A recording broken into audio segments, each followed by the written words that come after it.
has been an amazing string of injuries on offense all season long for Iowa. Remarkable that they're 9-1 given the obstacles they've had to overcome, particularly on offense. The Hawkeyes won the toss and deferred, so Daniel Murray kicks off for the Hawkeyes clad in white. And Ray Small will run it back for Ohio State. And he was tripped up at the 20-yard line. Good coverage by Christian Ballard. Ohio State off its first turnover-free game of the season last week. Their 24-7 win at Penn State was really a vintage Jim Tressel performance. Relatively conservative, mistake-free football, dominating defense, timely special teams plays, and it all resulted in a win for Terrell Pryor back in his home state of Pennsylvania. Sophomore from Jeanette, PA, their leading rusher and passer this season. Facing a stout Iowa defense today, averaging less than 16 points per game. Pryor out throwing in the flat, and Jake Ballard, the tight end, chopped down immediately by Brent Greenwood. That is one bit of good news. Brett is back this week for Iowa after missing last week's game at home, the loss to Northwestern. He had a neck injury. Well, when you look at this Iowa defense, you've got to have all your guns today, because they're going to rely completely on this defense to give them field position and also to take away this Ohio State offense, but most importantly, create turnovers. They've got to get turnovers. Pryor, the inside handoff to Brandon Sane, and he's down at the 27, tackled by Adrian Claiborne. Interesting, Matt, right off the bat, Iowa won the toss and deferred. And that's highly unusual. Since Kirk Ferentz has been their head coach, this is his 11th season, they have started the game on offense 113 times in his 133 games. So he likes to get the ball and go. But with the new quarterback today, maybe get that strong defense out there first. Yeah, that's exactly. You don't want to take a young quarterback on the road in his first start and say, here, go ahead and win it by yourself. Let him get his feet on the ground first. 3rd down and 3. Pryor out of the gun, swings it out in the flat for Sane, and he will not get the first down. Stopped right at the line of scrimmage. They have excellent linebackers, and it was A.J. Eads leading the defense, the senior from Greenwood, Indiana, with help from Pat Anger, the middle linebacker. Just good defense. And that's exactly what we talked about. They're going to have to play good, disciplined defense, keep everything in front of them, and not give up any big plays, which they don't do. And then again, try to create the turnover. That will be their key. Exactly what Kirk Ferentz wanted to have happen when he deferred. John Toma punts, a fair catch signaled by Colin Sandeman. He's just back in action after missing the last 2 games with a concussion. And the Hawkeyes will begin at the 25-yard line, led by James Vandenberg, redshirt freshman from Keokuk, Iowa. Town of 11,000 and change on the Mississippi River south of Iowa City. Prolific passer in high school as he led Keokuk to a state title. Threw for nearly 8,000 yards in high school. But he was accustomed on a good Friday night to playing in front of 3,000 or so fans. He's playing in front of 100,000 plus today. With the conference championship and a Rose Bowl bid at stake, he stumbled on the handoff to Adam Robinson, and then Adam stumbled and lost 2. Not the kind of start you're looking for out of your young freshman. And that's okay. Yeah, the bottom line here is they've got to get them settled first. Just calm down, get your feet under you, and then you realize as a young player, hey, this is just like you do in practice. And once that happens and all the scene goes away, then you can focus. Kirk Ferentz knew that Vandenberg would be nervous. James has admitted that he did play more than half the game last week against Northwestern. Textbook Iowa play there. The fake to a rollout pass and a completion for Vandenberg to Trey Strauss. Vandenberg struggled, as you see, with those numbers against Northwestern last week. In fact, they crossed midfield only once in the 2.5 quarters that he played. Yeah, but now he's got a whole week. He had a whole week to prepare, to get his mind right, to get a little bit used to it, to run with the first team, all those things. And Ricky Stanza, who you see there, is helping him, trying to talk him through a lot of things. So there's a lot of good stuff that's happened for Vandenberg all week, and he still has a good skill set. 3rd down and 7. He zings one. What a throw by Vandenberg. Not looking the least bit nervous. Stanzi fired up. Darrell Johnson-Koulianos the catch. 12 yards. First down. The coaches said he has a strong arm and he's accurate, and he displayed both there. And there's the key right there. See that happy face? That's because they had a very good protection. And Stanzi likes what he sees because he knows. He's seen the kid in practice all year long. He knows what he's capable of doing, and that's just a precursor. Ricky Stanzi, an Ohio native back in his home state, had ankle surgery earlier in the week. Another good throw by Vandenberg, and the catch by Alan Reisner, their second tight end. Devon Torrance made the tackle, and Vandenberg is out of the gate 3 for 3 today. And so if you're the Iowa Hawkeyes and you're looking at this offense, you say, okay, what do we have to do? We can't let them get pressure. What do we have? We have a strong arm in Vandenberg, and we also have some good wheels. So you take it and you use it, and you start moving them out of the pocket, and you start to roll and start to work the edges, and it takes away a little bit of the rush. Vandenberg keeps on second down and a yard, and he gets the first down. Kirk Ferentz was very confident in James Vandenberg. He said, I've been around the Iowa program a long time, 20 years, back to being an assistant with Hayden Fry, and now 11 years as the head coach. He said, a lot of good players just give off a vibe. Chuck Long gave it off. Matt Rogers gave it off. And Vandenberg is one of those guys. You just feel as you're around him that he's in control of his circumstances and he's going to perform well.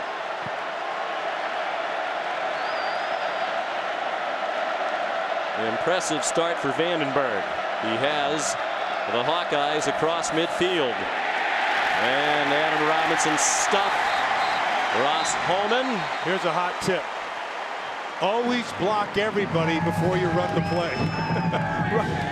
Just a mistake on the inside. Ross Holman's just going to come free. They just completely forget to block him, and that usually doesn't bode well for opposing runners. You know, Sean, to go back with what you said, Kirk Ferentz, see, we have all this talk on the periphery. Kirk Ferentz knows his team, and he knows this kid. He's with them week in and week out. And so when he starts talking about some guys have a feel, that's a great sign.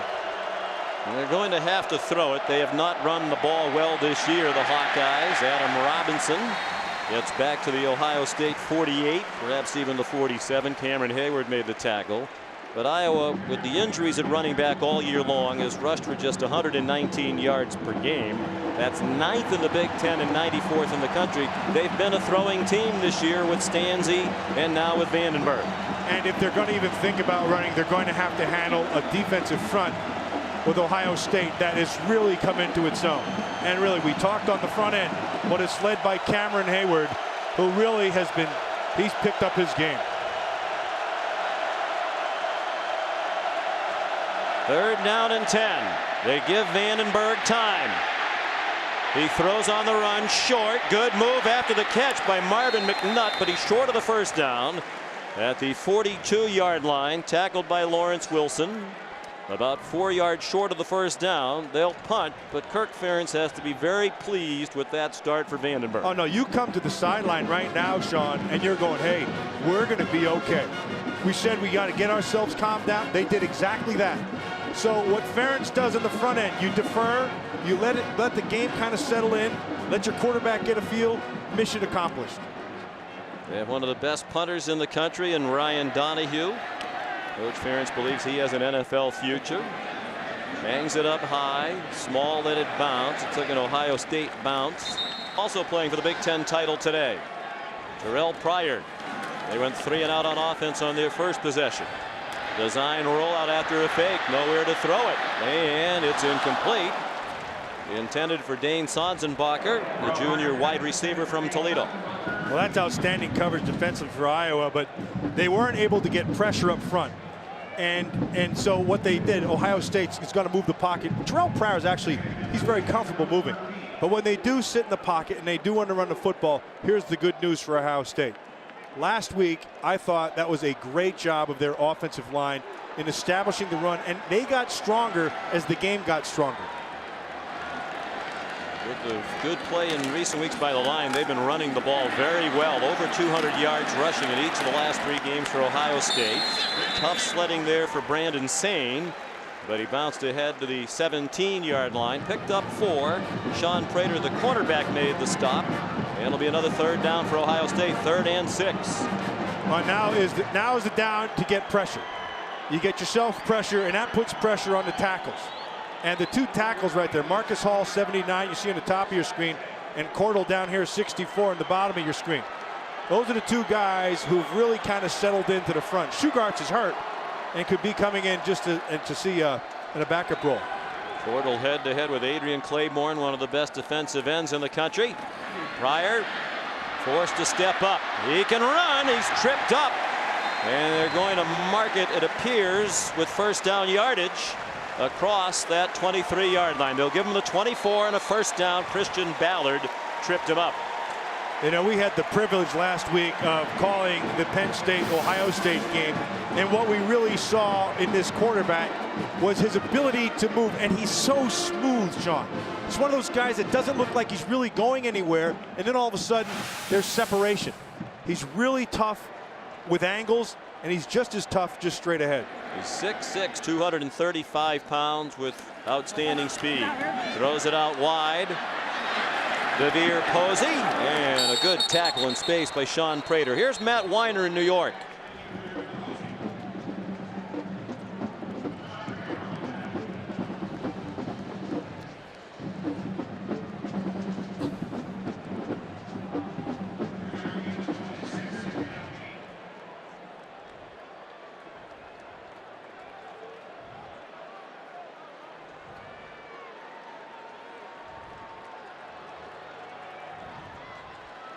All right, Matt, thank you. Here, there's no score. After a 2-yard pass to DeVere Posey, here's Terrell Pryor again, and that one's off target. Brett Greenwood had the coverage on Posey. That is a dangerous throw against an Iowa team that leads the country in interceptions with 19. And you're exactly right, and they're good in the back 7. And here's what I see, you know, that's what I've noticed in college football. College football, really, in the back 7, the linebackers in the secondary, that's where you see the most breakdowns. Generally, because they're in a lot of zones, and zones require a lot of time and feel, and with the 20-hour rule, you just don't get it. This, however, is a disciplined back 7. 6 minutes to go in the quarter. 3rd down and 8. Pryor gets away from Claiborne. Still alive and goes out of bounds at the 31, 3 yards short of the first down. Most other quarterbacks would have been tackled for a loss. He turned it into a 5-yard gain, but still they'll have to punt. Well, it's been said about his running abilities. As you see, Claiborne misses him on the front end, and then comes Ballard. He takes a shot. There's another miss, and then here comes the third with another miss with Eads, and then he's forced out of bounds. It's been said of Terrell Pryor that he's the best athlete in the whole Big Ten, and that's saying a lot. There's some pretty good athletes in this conference. John Toma, senior, playing in his final home game, pops it straight up in the air. And Colin Sandeman came flying up to catch that very short punt. But we were not too far away from a fine medical center. Yeah, exactly. After a 26-yard punt, Iowa takes over at its own 43-yard line. James Vandenberg, the redshirt freshman, handed it off to Adam Robinson, and he's driven back by Austin Spittler, one of the team captains for Ohio State, another of the 19 seniors playing in his last home game. And matched up today with James Vandenberg, the son of Keokuk, Iowa, and from a football family. His grandfather played at Southern Arkansas. His dad, Toby, who's now an emergency room doctor, played at Missouri Western. Jim was the longtime high school coach at Keokuk. James, the state player of the year in 2007. He owns 12 Iowa State passing records. A nicely set up screen. Adam Robinson across midfield to the Ohio State 49. 2 yards short of the first down. Here's Holly Rowe. Well, guys, I watched James Vandenberg carefully in pregame, and all I could say was he was quiet and intense. He did some nervous hand stuff, though, you know, where they're constantly wiping their hands on their pants, constantly blowing on their hands, so maybe a little bit of sweaty palms. But on the sideline, he's been in great conversation with Ricky Stanzi and Ken O'Keefe, his offensive coordinator, back and forth, asking questions, making sure the receivers run the right routes, and he's sitting right next to the receivers every play, so they're on the same page.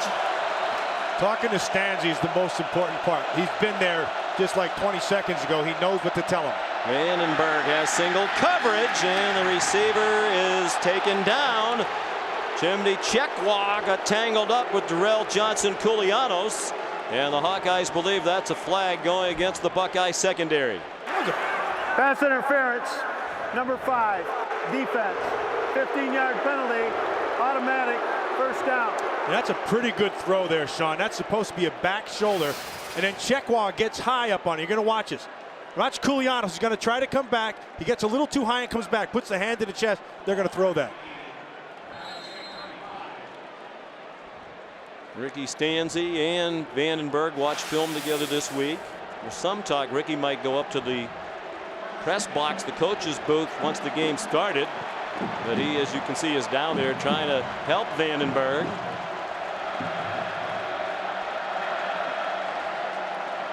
He has been remarkably poised so far. On first down, another good throw. I'll tell you what, Sean, right there, that kid, to this point, you can't tell me he's a freshman. You can't tell me he's 19. That's some good stuff. Now, lost in all that good stuff talk, his offensive line is blocking their rear ends off. That is an accomplished defensive front, and they're taking them on straight up. And that's one of the staples, one of the traditions of Iowa football under Hayden Fry and Kirk Ferentz. Outstanding offensive line play. Jim Haycock, the Ohio State defensive coordinator, was raving about this Iowa offensive line. The completion to Trey Strauss got them 6. Now Robinson through a hole created by that line. Knocked down at the 14-yard line. Gain of 14, first down Iowa. You're not going to run unless you handle one guy. Watch this. 97. Watch 77. That's Reef. He's just a freshman. That's a fantastic job of getting on him. Now stay with him. Push, push, push. Stay on. Really well done. 14 yards and a big first down for the Hawkeyes. You said 14 yards. Right. How good has Ohio State been against the run? They haven't allowed a rush of more than 9 yards by a running back since the second game of the year. That's against amazing. USC. 245 rushes by a running back without a run longer than 9 before that one. Robinson smothered. A loss of a yard back to the 15. Austin Spittler and Thaddeus Gibson combining on the play. Spittler lost his helmet. I think they heard you. I think that just tipped them off. This defense, this is one of the best defenses we have seen. Why? Well, because up front they're dominant. They're able to hold the point. They run to the football very well. They keep good discipline in the back seven, keep things in front of them. They don't give up a lot of big plays. Most importantly, they create turnovers. Robinson just back in action after missing a couple of games with the high ankle sprain, trying to run against the stout Ohio State defense, and that was the 3rd time he's been dropped for a loss already. Vandenberg on target. Robinson out of the backfield down to the 9-yard line. Chimney Chekwa made the tackle. James Vandenberg was 9 for 27 last week at home against Northwestern. He is 7 for 7 today. Ricky who? Against these Ohio State Buckeyes. And that guy, Stanzi right there, he's his biggest cheerleader. And he's probably his best coach because you got to go to somebody. I can't underestimate or underemphasize that. Stanzi's probably the guy who he can go to. He can talk to him in player language, and they get it. 3 wide receivers. Brett Morse, a fullback, the only running back. And a flag down. Todd Gearlings is the referee leading this Big Ten crew. False start, 63. Offense, 5-yard penalty. Remains 3rd down. Julian Vandervelde, the guard, one of those veterans on the offensive line for Coach Ferentz, the former line coach. Vandervelde's making his 22nd career start. You know, you mentioned about under Hayden Fry, and then also now with Kirk Ferentz. This offensive line, as you look at Ken O'Keefe, he knows what he has. And what he has is a physical group. And they're meeting toughness with Ohio State. 3rd down and 11. Design rollout for Vandenberg. Throws to the end zone. Incomplete. Looking for Strauss, who is covered by Anderson Russell, the safety, 5th-year senior out of Atlanta. Ken O'Keefe dials this up perfectly.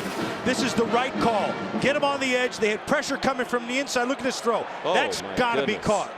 I mean, this kid's playing lights out. I know it's only a quarter, but this kid is playing better than anybody could have hoped. Should have been 6. The veteran Strauss, senior back in his home state of Ohio. He's from Avon Lake, dropped it. 32-yard field goal try by Daniel Murray, and it is good.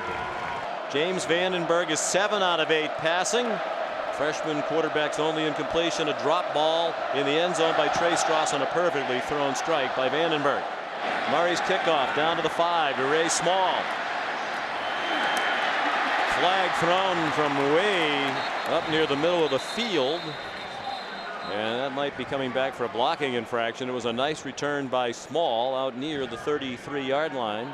Jeff Tarpinian, a backup linebacker, made the tackle for the Hawkeyes. Holding, 34.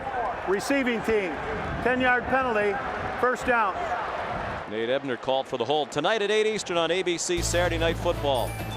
The Notre Dame Fighting Irish trying to bounce back from their loss to Navy as they head to Pittsburgh to face the 8-1 Pittsburgh Panthers, ranked number 12 in the BCS this week. Some of you will see Texas Tech at 19th ranked Oklahoma State. Tonight, Saturday Night Football presented by Southwest Airlines, 8 Eastern time on ABC. To find out the game in your area, go to ESPN.com and search maps. What a fantastic job Dave Wannstedt's done there in Pittsburgh. He put together a couple of good recruiting classes. They're playing good, solid football. That's going to be a fun game tonight. See what he does against Clausen. I know he'll dial up a couple blitzes, zone blitzes that you haven't seen before. Pitt off to its best start since 1982. Terrell Pryor starts this series under center. Dan Herron, better known as Boom here in the Buckeye State, carried to the 19. Got about 4. Pat Anger, the middle linebacker, senior from Bettendorf, Iowa, made the tackle. He told us last year he was a soccer player in high school. It was a spring sport, so he can play both, but had a problem with those red cards. Occasionally, with that football mentality, has to leave the pitch. Yeah, well, you might have to, if you're going to run well on this defense, you're going to have to manage him, so you might have a little anger management. Thank you very much. I'll be here all week. Yes, including the waiters and waitresses. Herron, a yard, and that's all. And this Iowa defense has shut down the Buckeye offense through one quarter. Just Ohio State. 3rd down and 5. Terrell Pryor throws, and it is caught for a first down by Dane Sanzenbacher. Pat Anger right there to make the tackle, but Sanzenbacher alertly got just enough yardage to move the chains. We take a look now at our Pacific Life game summary. It was a first quarter dominated by Iowa. They had 9.5 minutes of possession time and a better than 2-to-1 edge in total yardage. Yeah, they couldn't have scripted a better first quarter, Sean. That's exactly how they wanted to start. The only thing that would have been better for them is if Strauss had caught that perfectly thrown ball in the end zone. Jeremiah Hunter takes down Boom Herron, but it's a 6-yard gain for the sophomore from Warren, Ohio, who's been bothered by an ankle injury much of the season. They figured he'd be the feature back this year with the departure of Beanie Wells to the NFL, but injuries have slowed him down. Yeah, and he's last week he got a little taste and kind of messed it up a little bit more, but looks like he's getting off the ball really well here.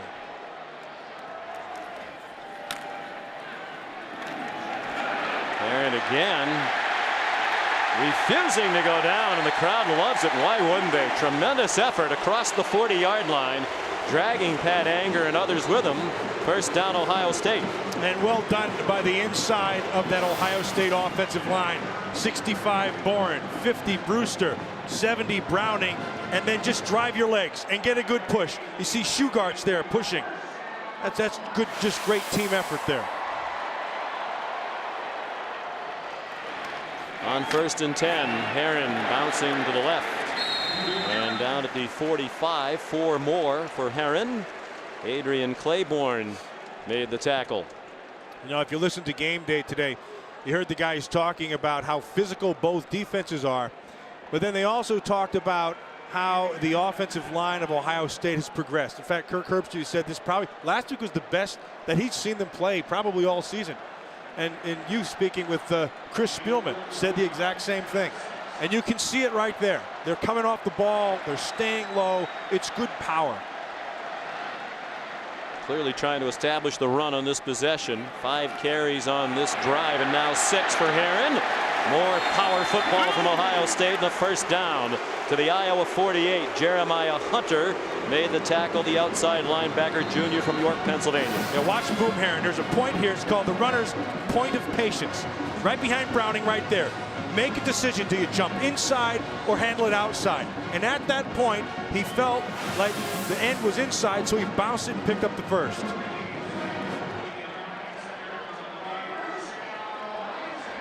High formation football now for the Buckeyes. Trying to pound it on the ground. And Herron chopped down after a gain of 1 by Broderick Binns. Help from Christian Ballard. Jim Tressel, 9th year as Ohio State's head coach. He also calls the plays.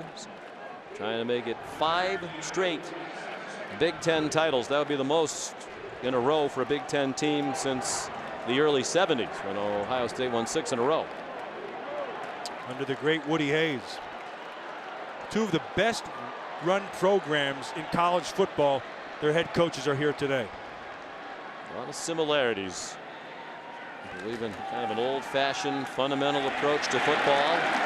Brandon Sane, repped up by Carl Klug, junior from Caledonia, Minnesota, which is just across the Iowa border, the north border of Iowa, into the great state of Minnesota.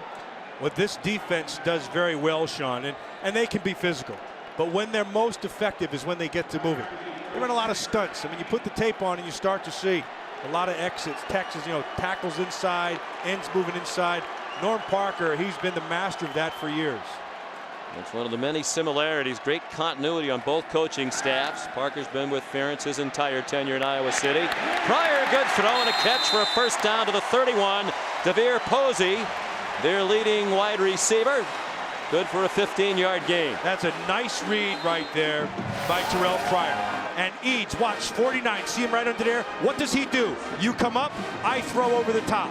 That's exactly what he did. Got his eyes on the right guy, has a flood control out underneath. Eads jumps up, he throws behind, big first down. It's a high-low.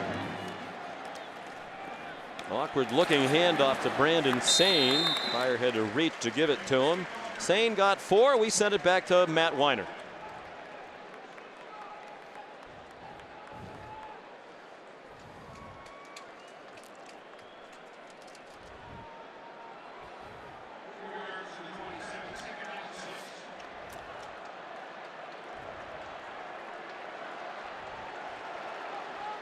Oh, my goodness. Jim Harbaugh is serving notice that he has himself a pretty good team.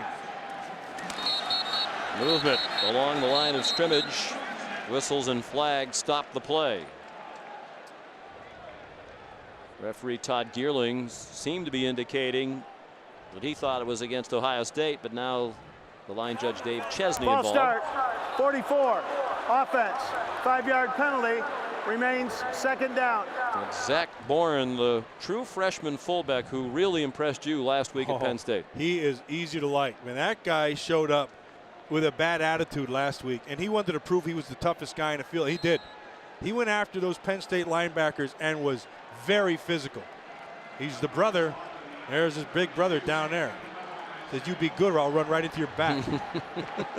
Justin Bourne, the starting guard, transfer from Michigan. Of course, they play Michigan next week. Terrell Pryor all day to throw.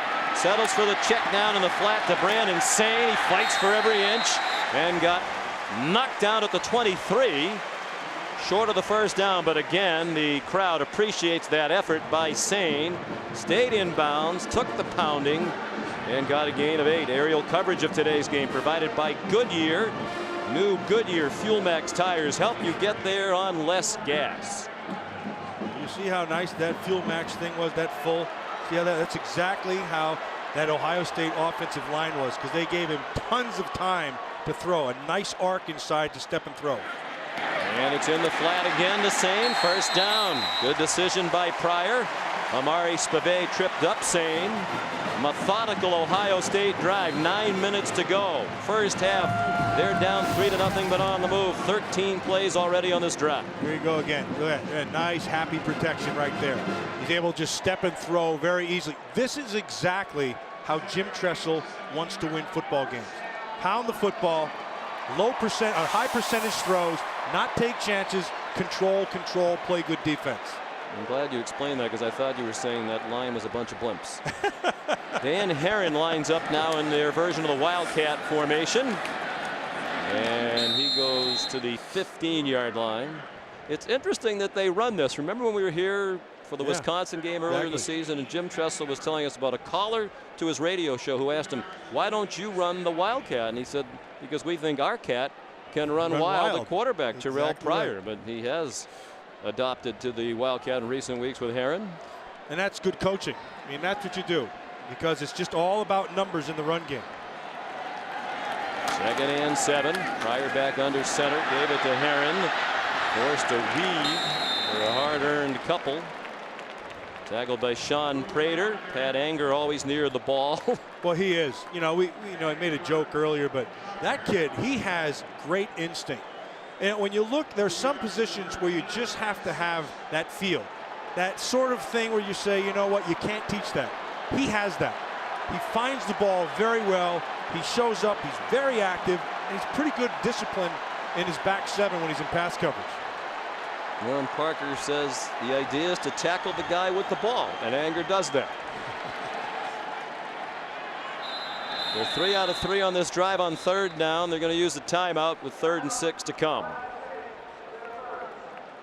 First charge timeout against Jim Tressel's Buckeyes here in the first half. Midway through this, Ohio State driving down 3-0. 3rd down and 6. 16th play of the drive. They've been on the field for 8.5 minutes.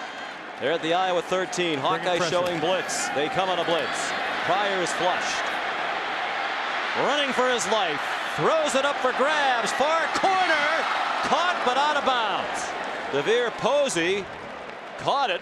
Rhett Greenwood had the coverage, but it was well across the boundary. And they'll settle for a field goal after a drive that had only one play of longer than 9 yards. Well, they brought pressure from the side.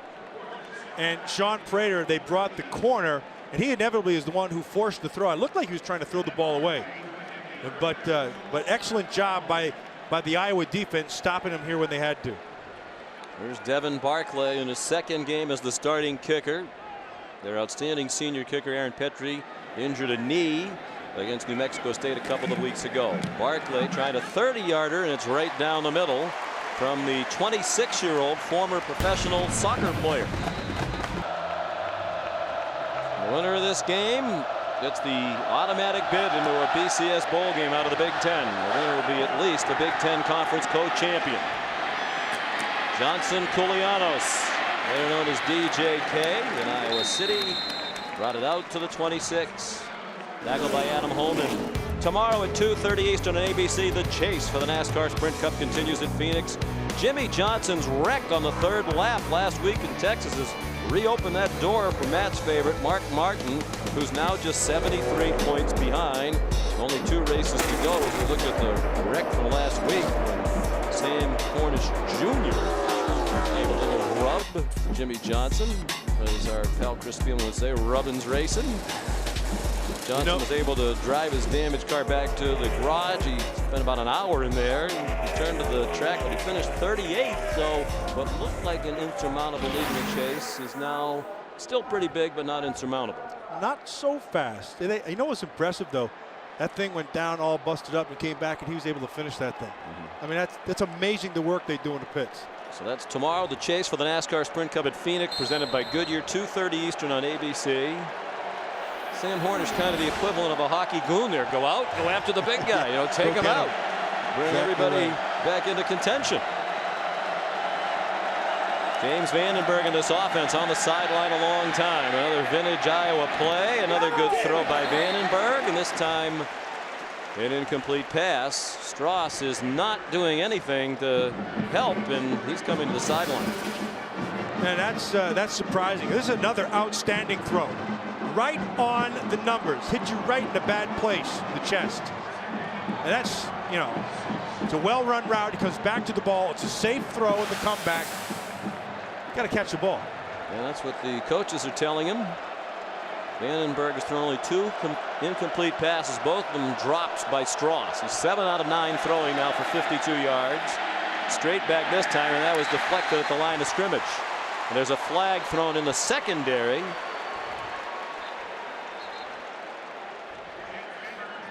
They're not afraid to throw the football here with Vandenberg. In fact, they're going to him here often, which I like. Well, as we said earlier, they've struggled to run it all year. They thought Jewel Hampton was going to be their featured back. Sean Green left, went to the NFL with the New York Jets. But Hampton had a fine freshman season a year ago. Here's the call. There's no foul on the play for offensive pass interference. It was tipped. The ball was tipped at the line of scrimmage. We have an incomplete pass, 3rd down. Take a look at Vandenberg. You see him, he's 1 for 3 a week ago. Right now, and you look, and Sean, 2 of those were should have been completions, and the last one was tipped. So, I mean, he's having a great day. He's played as well as Kirk Ferentz could have hoped, and probably even better. I completely agree. 3rd down and 10.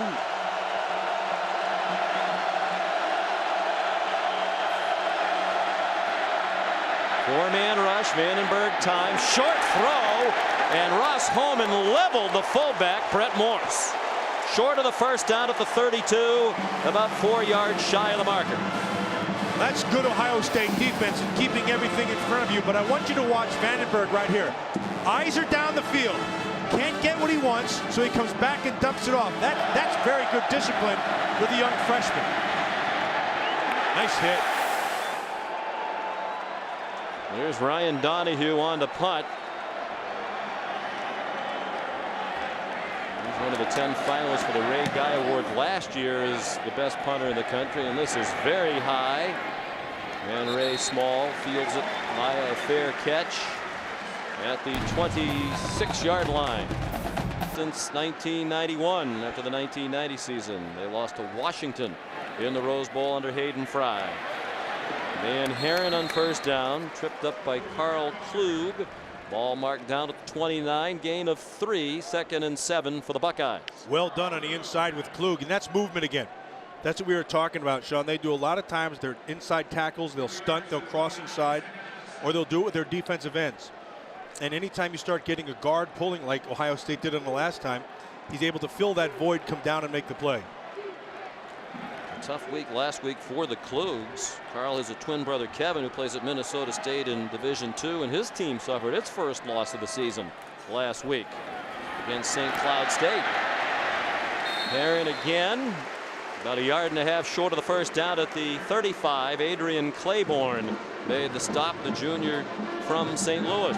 That close, says Herren, to picking up that first down. Watch the center, nice job. He's doing the unbalanced. See, Ballard's trying to square him up, and it becomes a battle of patience. And all you're trying to do is to wait to see which way that running back's going to go.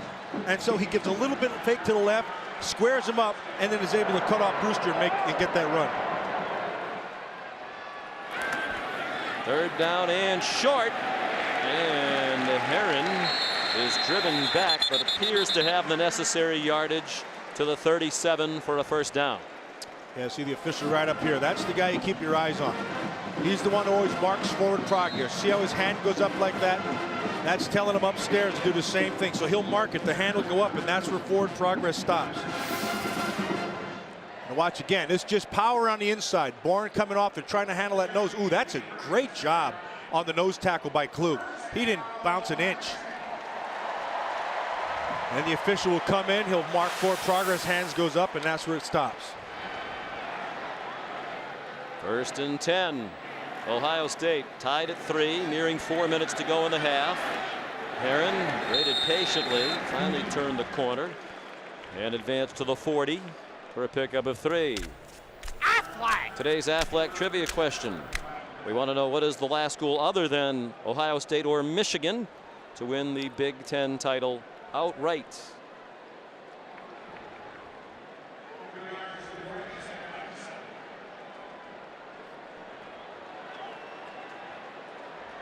13 Big Ten titles, including 4 straight for Ohio State. They've won at least 10 games each of the previous 4 years. An insane rumbles to midfield. 13 yards. And a first down. Sorry, you remember I talked to you about defense and running game is all numbers. The offense is too. You have 6 inside, and that's where you win. You win the numbers game.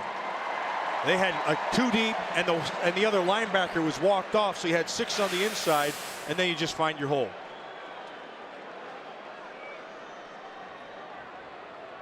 Their last possession, a long drive for Ohio State, nearly 9 minutes.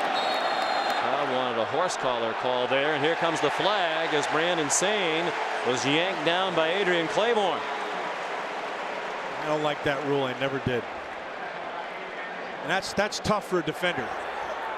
Personal foul, horse collar, number 3 on the defense. 15-yard penalty, first down. Yeah, watch Adrian Claiborne. This is great effort. Comes to shed the block, go right down. There's one thing to grab onto. I mean, you're just diving, you grab. So there's a great defensive effort right there, and you get a flag for it. How else are you supposed to tackle him? I think you had him by the jersey and not the collar. Claiborne was born with Erb's palsy, a nerve condition that caused weakness in one arm. He's dealt with it his whole life. No problem with Pryor's arm there. A bullet to Small. And he's down with a first down at the 22. Here's Matt Weiner.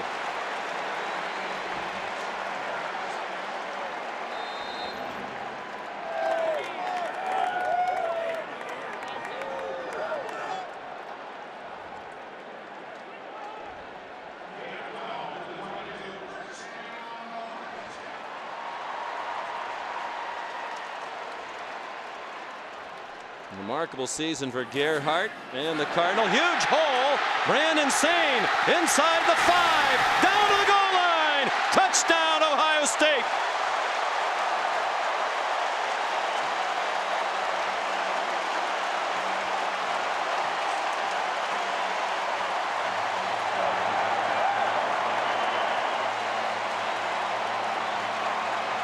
Iowa brought pressure. Brought the safety down inside, and Sane just used his eyes. Very well done. Saw the crack on the inside, got to the second level, took it to the house. 22 yards for Brandon Sane, the junior. Second rushing touchdown of the season. And Ohio State leads for the first time today. That's the 8th rushing touchdown given up by Iowa all year in 11 games. Devin Barclay the extra point. Devin Barclay to kick off. Darrell Johnson Koulianos. Nice move. Another good move. And he's lost the football at the end of it. And Ohio State says they have it. Well, it looked like the one official might be marking it down back at the 35-yard line. Yeah, he right here. See him? Yep. He's got his foot and he's marking it. Buckeyes say we have it. He says, you're right, he has his foot there, but the officials certainly haven't been very demonstrative. Now there's the signal. Yeah, he put his hand up and he marked it right away. You saw his foot. Go back and look at this touchdown. Oh, here it is. This is the run back right there. Let's see if he's down. Ball still in control. Control, knees down. Ball's in control. That's well done by the officials. Still in control. Shin is going down. Yeah, that's a good call by the officials.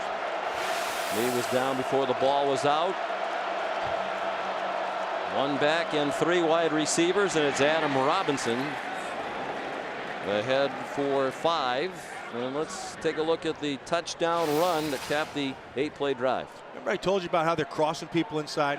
Here comes Greenwood for the safety coming down, and then I want you to watch his vision. He's going to see this. And it's nice patience, and then he hits it right in between. And one of the problems when you stunt people inside, sometimes you get them, and sometimes you get got. That time, they got.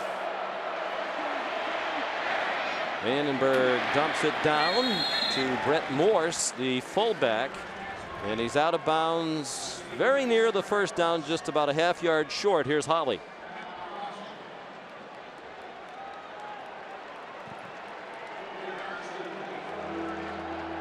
Lit up his defensive line. Rick Kaczynski threw the whiteboard, and then Kirk Ferentz ran in and started screaming, separate, separate, separate. You got to get those big guys off of you. They need better play from their touted defensive line. Vandenberg keeps. Thank you, Holly. First down, Iowa. And now the time a factor. 1:17 left in the half, and all 3 timeouts left for the Hawkeyes. Plenty of time. Here, you know, Sean, what we've seen out of Vandenberg and his arm today, as you watch Ricky Stanzi look on, he's seeing the same things we're seeing. This kid's been accurate. The ball's been out. Catch the ball.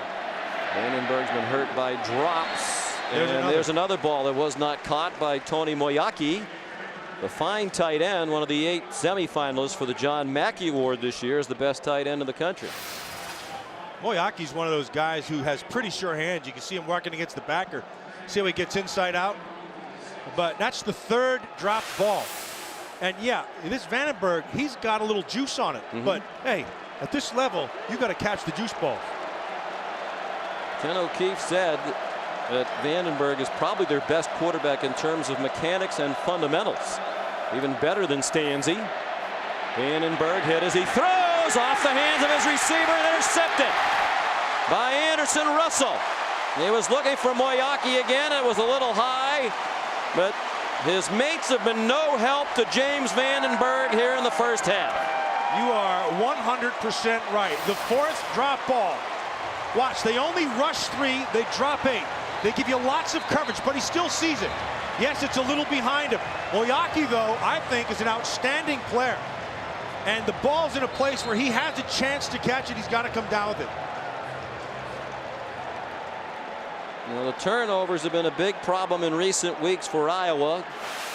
Their narrow victory against Indiana and then the loss at home to Northwestern last week. They were -6 in turnover margin in those 2 games. Pryor shakes loose, goes out of bounds at the 31-yard line. Loss of a couple on the play. 50 seconds left in the half and 2 timeouts left for the Bucks. Sean, remember a week ago against Penn State, Ohio State game. They came out and they saw the coverage they wanted and they took a shot down the left sideline. This was very similar. However, this time Iowa kept the coverage deep, had nowhere to go with it, and forced that scramble. Heron, the ball carrier. Crowd groans a little bit in the seemingly conservative approach. Time to answer the Aflac trivia question. The last school other than Ohio State or Michigan to win the Big Ten title outright. And the answer is Illinois back in 2001. Ron Turner went to the Sugar Bowl where the Illini lost to LSU. And Ohio State in no hurry here. They'll be content to take a 7-point lead to the half. Iowa's a chance to win just its 2nd outright Big Ten title in the last 50 years if they can win out. Fans again boo as Heron got dumped by Christian Ballard. As expected with these 2 stout defenses, a defensive struggle in the first half. Here's Holly Rowe. Coach Ferentz, what did you like about how your young quarterback came out in the first half? I think he's playing with a lot of poise. That last interception really didn't hurt us. We were taking a couple shots down the field, but I think he's really doing a nice job. What about your defense? So how do you get Ohio State off the field? Well, you know, we didn't do a very good job stopping the run there in that 2nd quarter, and the penalty obviously hurt us too. So, yeah, we can't commit errors like that, and we got to do a better job against the run. Thanks, Coach. I had 3 drops in the 4th that went off the hands of Tony Moyaki. It could have been caught. Devin Barclay, a good kick. Good decision. And made at the last minute. Darrell Johnson-Koulianos was running out of room there in the end zone. Time now for a look at today's Pacific Life game summary. And the early story was Vandenberg, who helped lead them to a 3-0 advantage. The interception late, as Kirk Ferentz said with Holly Rowe, really did not hurt. Ohio State struggled in the first quarter, then found the rhythm, a nice balance of the pass and run, and the only touchdown of the half late in the first half. 3:54 remaining. Brandon Sane from 22 yards out. Despite the good play by Vandenberg, only 84 yards of offense for Iowa in that first half. Struggling to get a running game going. Brandon Wager, their freshman running back, sick, and he has not seen any action. So it's been Adam Robinson doing the bulk of the ball carrying, and he's just back from 2 games out with an ankle injury, and that's about his best run of the day. Good for 9 yards. It is in fact his longest run of the game. 2nd and 1. And the way they do it, Sean, it's all about the numbers. We've talked about that all game long, but they just overload to that top side and get as many blockers over there as you can, and then he just follows the blocks. Get a hat on a hat, get to that next level. Robinson, the redshirt freshman running back out of Des Moines.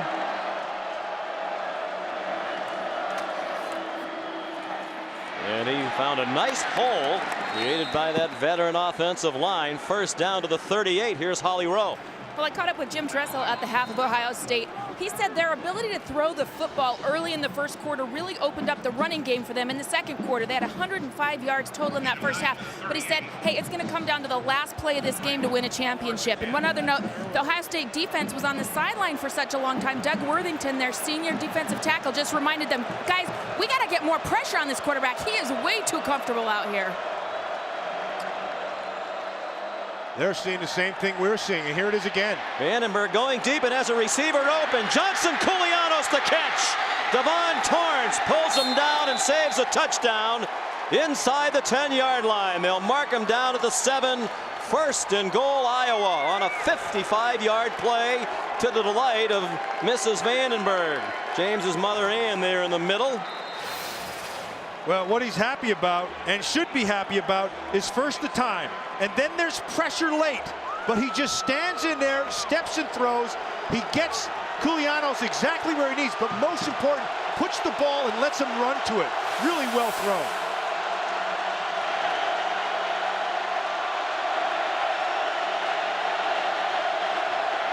On 1st and goal with the crowd roaring. Robinson down to the 4. Gang tackled there, led by Brian Roll. The attendance here today, 105,455. It's the 8th largest crowd in stadium history. And in the middle of the picture there with the glasses, all of the glasses on top of their head. But right in the center is Ann Vandenberg, James's mom.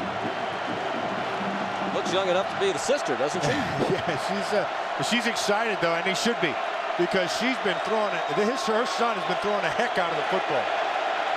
He's just 19 years old. Turns 20 on November 24th if you want to send him a card. Play clock running out.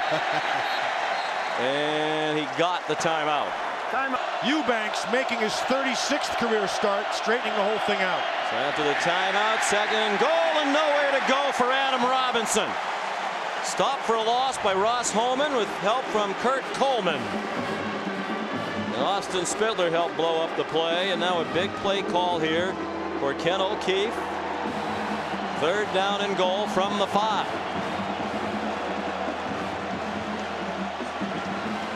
Well, every time we watch Ohio State, and Holman's right in the middle of all the stuff, isn't he? That's a good linebacker. There's good linebackers on both sides of the ball today.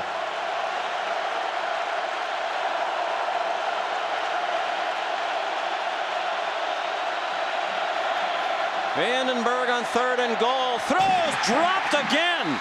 Just shy of the goal line. Trey Strauss having a nightmarish day here in his home state. That's his 3rd drop of the game. And there was some major juice on the ball from Vandenberg. Watch him step and throw. That's a bullet. And it hits him in the chest. Strauss is letting the ball get into his pads.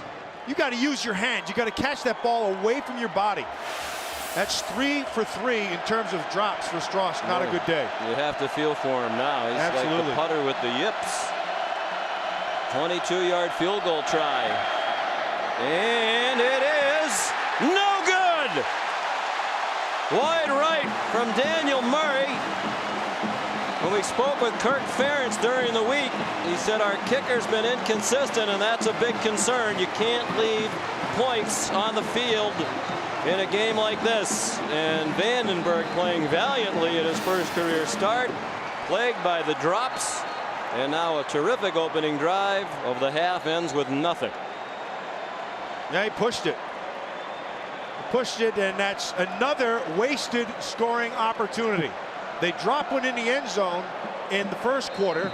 They come out in the second quarter and do or third quarter rather, and do everything right. Drive the field, you have your shot, and they blow it.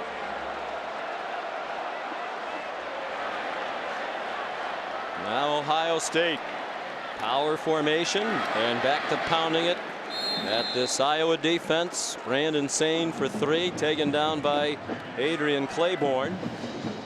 Well, Kirk Ferentz talked during the week about the need to play the way they usually do, a solid game.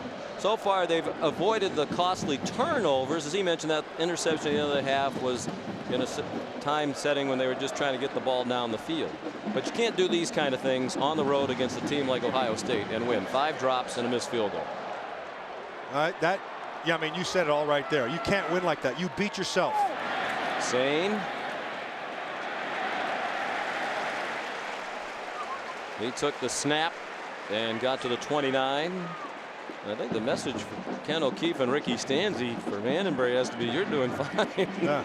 Just to keep your head up here and hope to get a little more help. Well, here's the good news. It's early. They're only down by 7. They're playing good football. I mean, you got to be encouraged the way they're playing. Their defense has been playing well. You're going to have your shot again. 3rd and 1, and it is Sane. The ball's out. Looks like the Buckeyes recovered, but might cost them the first down. You're exactly right, Sean. See where that official was on the top side, and then the ball came out and he took the step back. That's good mechanics by the official. And it is 4th down. That fumble cost them the first down. Pryor wants Jim Tressel to go for it.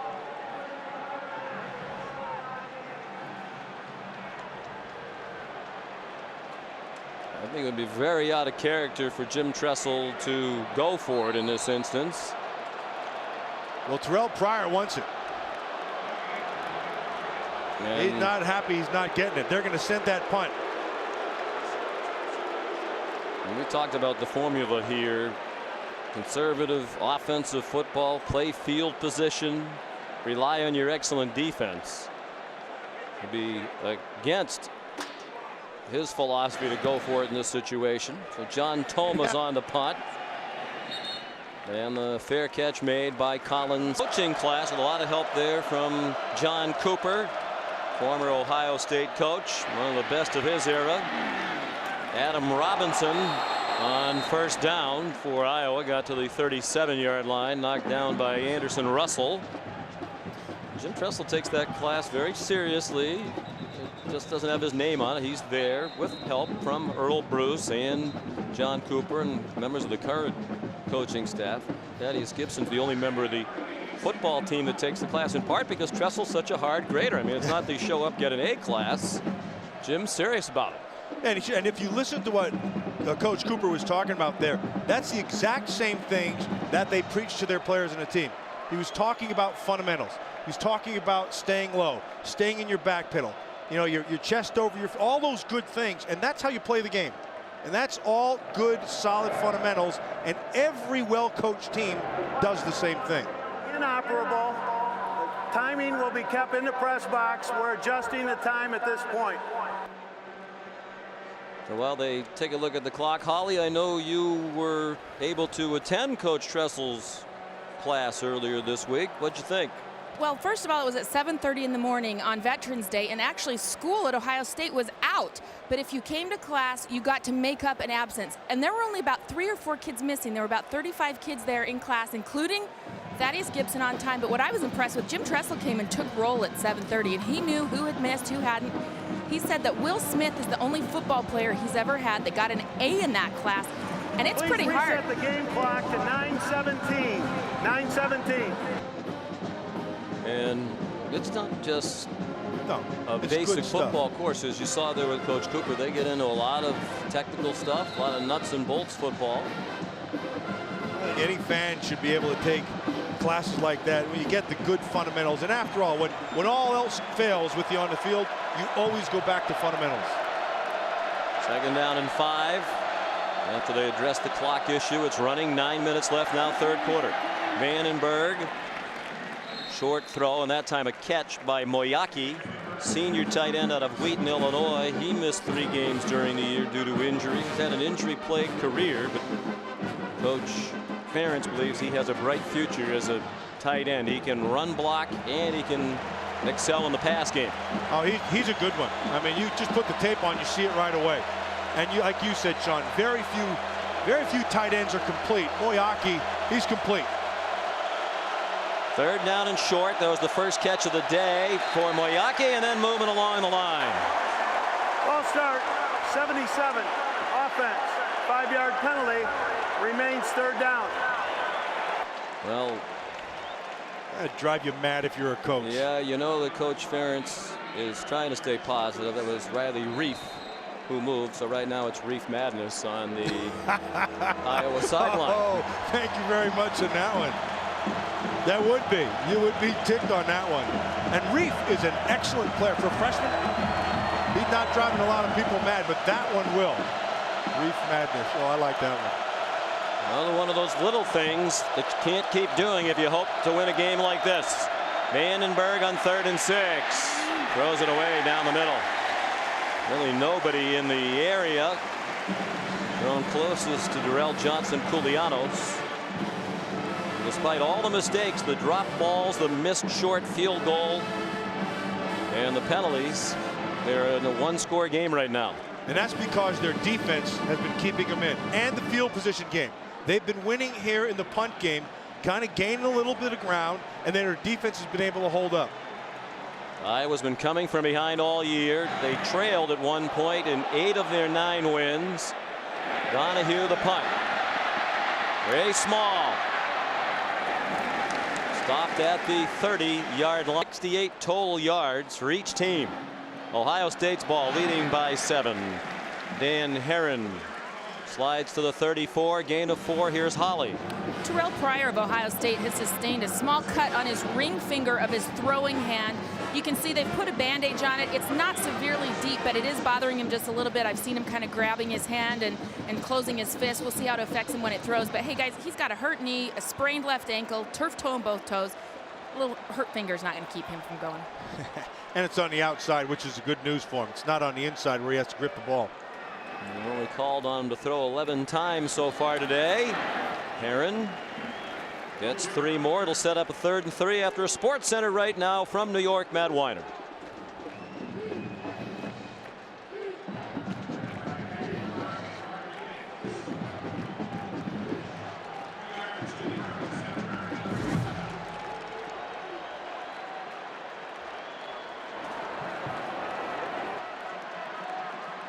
And they've won 17 of the last 18 against South Carolina.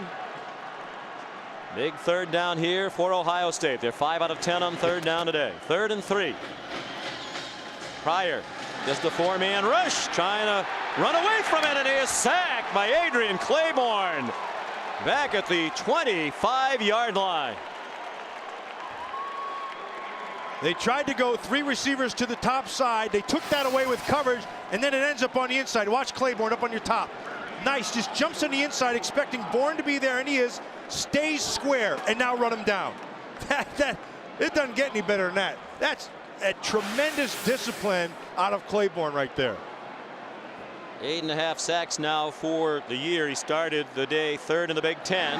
12-yard loss. John Tolman, not a very good punt. You could hear that crowd groan as soon as it left his foot. And the fair catch made by Colin Sandeman. 31-yard kick. Tomorrow, 2:30 Eastern on ABC. The chase for the NASCAR Sprint Cup continues in Phoenix. Jimmy Johnson had the wreck last week on the 3rd lap in Texas. It brought Mark Martin back within 73 points. Now 2 races left. Can JJ hang on, win that unprecedented 4th straight championship? He's been great in Phoenix over the years. The chase for the NASCAR Sprint Cup presented by Goodyear tomorrow, 2:30 Eastern time on ABC. That points lead from 184 down to 73 after the wreck last week. Vandenberg on first down in the flat, and it is caught by Johnson Koulianos. Looked like Coleman was closing with a chance to pick that off from our vantage point, and perhaps even a pick six, but Vandenberg threw it in the perfect spot where only his guy was going to get it. Boy, that's a heck of a catch. Then low and outside, and again, like you said, Sean, he throws that in a spot that either his guy catches it or it's incomplete. Koulianos, that's catching the ball with your hands. Maybe you should stop hitting them, though, upright in stride. Exactly. And make it a little tougher for these receivers. Adam Robinson gets them very close to a first down in Ohio State territory, just shy of the 46. No indication yet. And the referee, Todd Gearlings, is going to bring out the sticks. Looks like a first down based on our always accurate yellow line. Yeah. You know, Sean, they've come out here in the third quarter right from the start, and they have run the football right at this Ohio State defensive front. We've talked a lot about that with Cameron Hayward and Ayers and Doug Worthington on the inside and the linebackers, but they've made a little adjustment inside, and they are getting physical up front. Kirk Ferentz is one of the all-time good guys, and so well respected within his profession. And you see a game like this, Big Ten title on the line, a trip to the Rose Bowl in all likelihood on the line. The winner of it is definitely going to a BCS Bowl.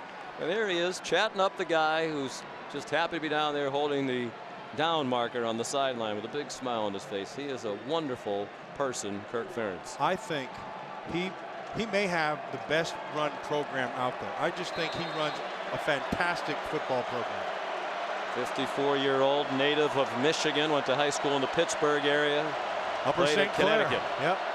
Good linebacker at Connecticut, all Yankee Conference academically as well. Vandenberg on first down, given time again, throws another strike, caught. Marvin McNutt inside the 15. He's been the big playmaker in recent weeks for Ricky Stanzi, and now for Vandenberg. McNutt had a 92-yard touchdown to bring them back against Indiana and a 74-yard score against Northwestern last week. This one's good for 33. Look at where he throws it. He knows where the defender is. He knows where the safety is vacated. Nice job by McNutt. See how he bent it at the top of his route. Gain a little ground. Come back inside. Great protection. This kid was playing his rear end off. McNutt's a former quarterback, converted to wide receiver. Vandenberg handed it off, and inside the 10 goes Robinson to the 9. Todd Denlinger, senior from Troy, Ohio, made the tackle. One thing about the absence of Stanzi.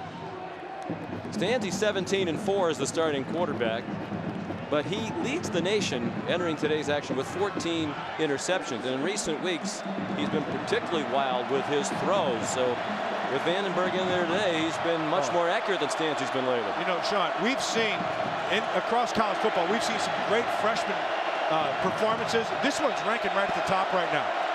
You saw it up at USC, you saw it down at Michigan. This kid right here he's playing lights out. 2nd and 6. Vandenberg throws a corner of the end zone for Moyaki, and it's incomplete. Coleman had the primary coverage, and Moyaki's seen a lot of double coverage according to Ken O'Keefe this season. Seen a lot of linebacker and safety combinations. And so you know what you like with Vandenberg is he's throwing the ball in places that only his guys can get it. And you saw in that last one to McNutt, he threw him open a little bit. McNutt does a nice job. He stems it at the top of his route, comes back inside, but he puts it only where he can get it away from the defender. He's been impressive. They got inside the 10 moments ago, missed a 22-yard field goal. Trying for the tying touchdown. 3rd down and 6. Quick throw, Vandenberg, and it is caught for the touchdown, Marvin McNutt.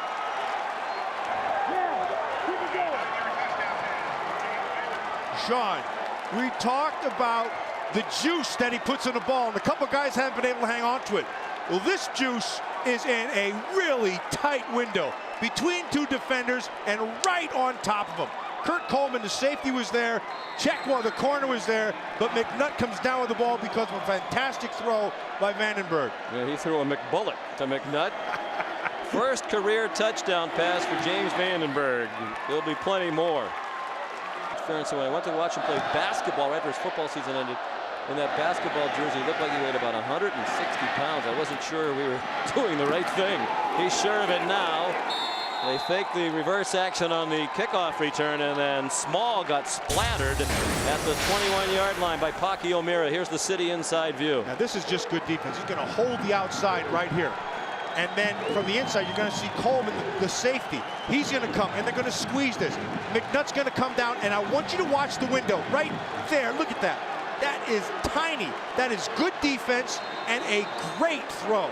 It just splits the two defenders, and that is a fifth-year senior. I mean, you don't get better than that, Sean. That's some good stuff. Kirk Ferentz wondered if Vandenberg 2 years ago would be able to make that throw when he was 160 pounds in high school. He's 205 now. Pryor throws, inbounds the catch by Dane Sanzenbacher. Good for about 7.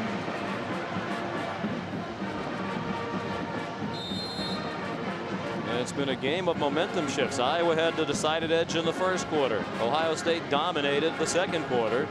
And Iowa's had the edge in play here in the third. They've scored a touchdown and missed a short field goal. Bloom Heron now lining up in the Wildcat. On 2nd down and 3.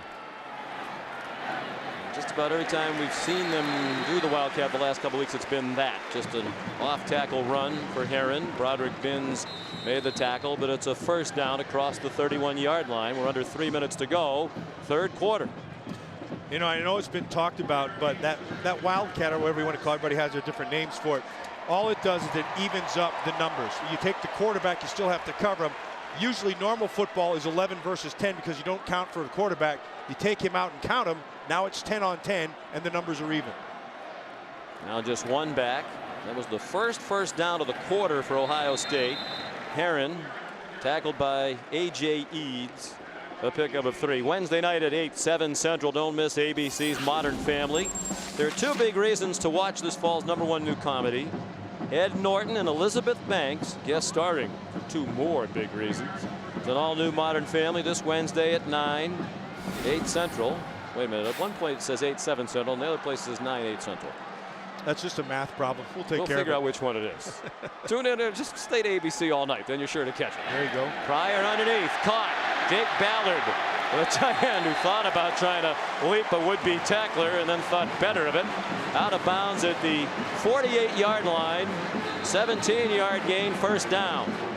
And a lot of these crossing routes is what Ohio State's Jim Tressel's calling. You can see Ballard coming into your screen, and it's just a defense when they run into zone and you're not accounting for them. So you don't see people in front of you, so you start to drop, and then here he comes from the opposite side. Always have to keep your head on a swivel. By the way, it is Wednesday night, 9, 8 Central, I'm told, officially. Modern Family. We knew that. You like that show. I do. It's very funny. Pryor. After all that, just across the line of scrimmage. The last little push across the boundary was from A.J. Eads.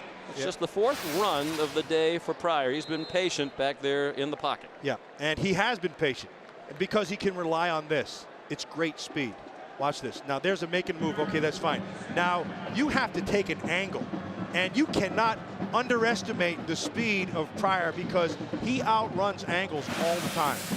He's a long strider, but man, he gains ground.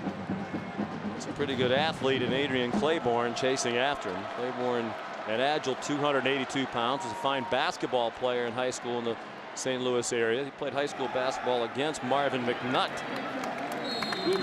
Bloom Heron carries. Klug made the tackle. Matter of fact, McNutt said neither one of them could guard the other because McNutt was a little bit too small and quick for Claiborne. Claiborne was a little bit too big and strong for McNutt. And you know who was a stud basketball player was Terrell Pryor. And he could face it up. He could play with his back to the basket. He could do it all. Played on a state championship high school basketball team in Jeanette, Pennsylvania. Facing another 3rd down here. 3rd down and 5. They've missed on their last 3 third downs. And he's pursued from behind. He got it off, and it's caught by Deron Carter, the freshman. His first catch and a big one. Down inside the 31-yard line. Claiborne was in hot pursuit of Pryor and could not get him. And that was all Terrell Pryor. He bought time, nothing down the field. The eyes are there. Now he's going to buy time. Get going, and he just gets out of Claiborne's reach and picks up the first to Duron Carter, who is, of course, Chris Carter's son. That was the first. Minutes to go, regulation time, tied at 10. First and 10, Ohio State. And Herron never could find running room. On first and 10 from the 31, he lost a couple. And we take a look at the Pacific Life game summary. Quarterback comparison. The spotlight entering the game was on James Vandenberg, the redshirt freshman, making his first career start. But Terrell Pryor's just a little bit older than James Vandenberg. You tend to lose sight of that because it seems like he's been around forever, dating back to high school when he was the top recruit in the country. And Terrell Pryor, you can see he's got, especially last week, he had a great game. This week he's doing the same thing. He's under control, no turnovers. Pryor throws it short. Ballard, the tight end, trying to escape and could not. It's a 3-yard gain. They're such good tacklers, as they have been for many years at Iowa. That was A.J. Eads taking down a big guy. Ballard at 6'6", 256 pounds. Here's the difference in the game tonight, Sean, right now. The difference is the defense of Iowa has kept everything in front of them. And Iowa offensively with Vandenberg has pushed the ball down the field a few times and gotten some chunks. Of course, they're in long field goal range, but bear in mind it's their backup kicker for Ohio State, Barclay, who's been the starting kicker now for just 2 games. Pryor has a big gap, makes a great move, has a first down and much more. Down to the 11-yard line. Tyler Sash chopped him down, but it's 19 yards for Terrell Pryor and a first down for the Buckeyes. Really done right there on the left side by Cordell and Boren, 65. They just throw him up the field and allows him to get down. Here's the first level. There's the second level. Oh, he just fakes out anger and picks up even more yardage. One of the best tacklers in Iowa history there. Most guys would struggle against Pryor in space. It's Herron back in the Wildcat. He turns the corner inside the 5. Touchdown!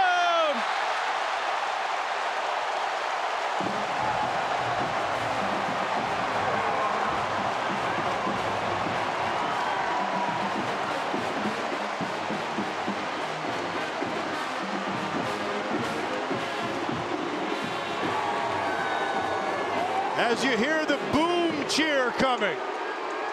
And that was pure boom speed to the top side. A healthy ankle and 6 quick.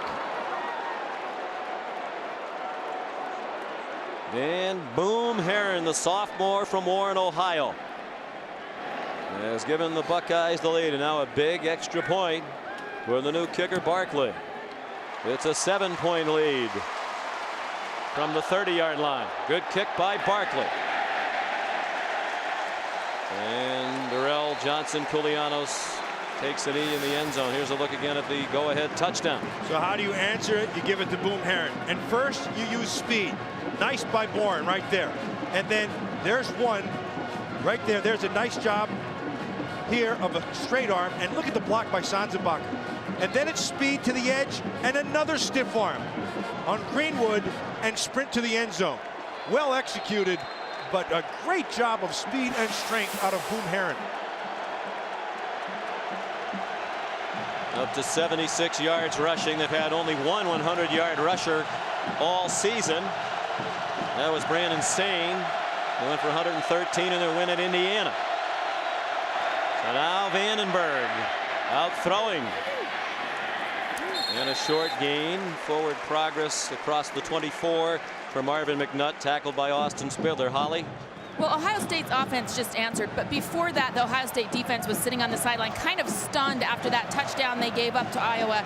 In fact, their coordinator, Luke Fickell, co-defensive coordinator, said, guys, we're not going to change what we're doing, but you've got to get there. We're doing everything right. You're just not getting there. His great tackle, Cameron Hayward, said, Coach, it's my fault. I'll do a better job. They've got to get more pressure on this quarterback. They're battling a stout and experienced offensive line today. 4 of those 5 O-line starters have at least 22 career starts, and they pave the way for Adam Robinson. He's out to the 49-yard line, finally taken down by Kurt Coleman. 24-yard run. First down, Hawkeyes. Watch what they do right here. And it's Reef. And he's the redshirt freshman on Cameron Hayward, and he just blocked him all over the field. Watch this. Very well done. Hayward gets up the field, but he still stays on him and gets his hips kicked. Beluga on the outside, another good job. Kid's playing a heck of a game in there right now, this Reef kid. And he's the only one who hasn't had at least 22 career starts. Today is his 9th. Freshman out of South Dakota. Vandenberg with a corner blitz coming. High throw, incomplete. Off the hands of Marvin McNutt. That time they got a little bit of pressure back inside, and it came over Reef. This time they were able to get to the edge of him.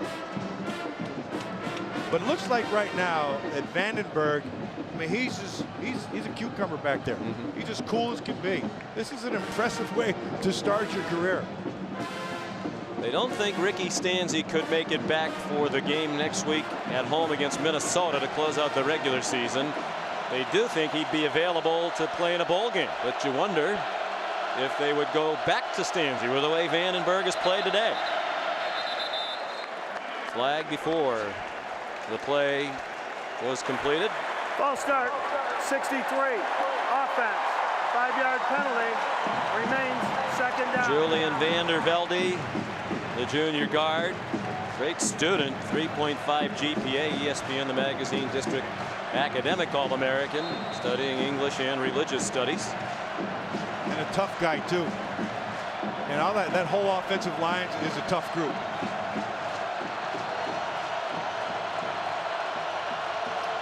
Second and 15. Hawkeyes back at their own 44. Four-man rush. Again, Vandenberg well protected. Short throw and short of the target. Colin Sandeman. Here's Matt Weiner in New York.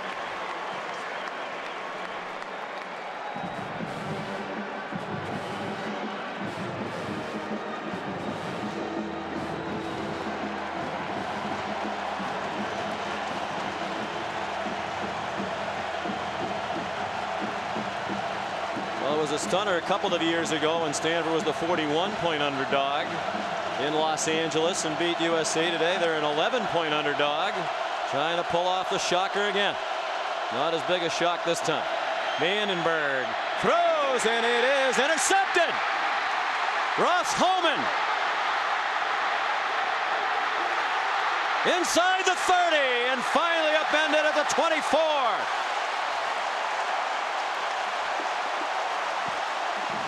He was trying to throw it over the top of Holman, and he wasn't able to get there. Holman did a great job. Watch the depth he gets. Number 51 right here in the middle. Watch the depth he gets in his drop. Vandenberg has time. He's looking up here to the top side. Thinks he can get the interception. No go. There's an illegal block in the back. Number 43 of the defense. During the return, 10-yard penalty from the spot of the foul. First down. Now that could be a big flag because Ohio State was already in field goal range after that return by Holman, but the blocking foul taking them back to midfield. You know, Sean, I couldn't tell if he was trying to throw to the underneath receiver and overthrew it, or if he was trying to hit the guy behind him. I think that's what it was. I couldn't really tell, but Holman played it perfectly. And it looked like Sandeman for a moment was open deeper, but the throw was too short. And Holman has his 4th interception of the year. He's the team leader. Had one last week at Penn State as well. I formation. And it's Sane breaking free. All the way. Touchdown with a great block from Zach Boren.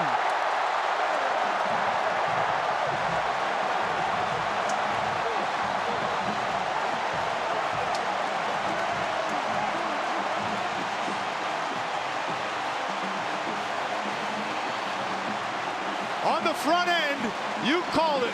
Great block by Zach Boren. And on the back end, Sanzenbacher again with a great block to be able to escort him into the end zone.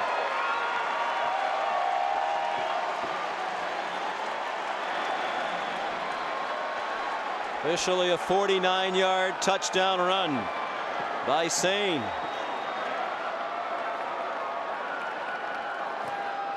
Barclay the extra point. Look at how the uniform has changed over the years. They're going to wear throwback uniforms in Ann Arbor next week against Michigan. Kevin Barclay's kick down to Darrell Johnson-Koulianos. He escapes. Makes another good move, and he's off to the races. He will score. Darrell Johnson-Koulianos, touchdown, and Iowa is right back in it.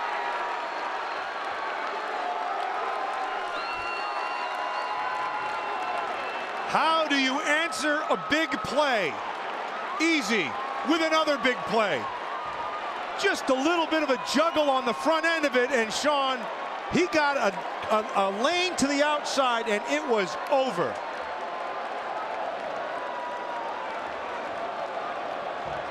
Kirk Ferentz said he wanted the game to be close in the fourth quarter.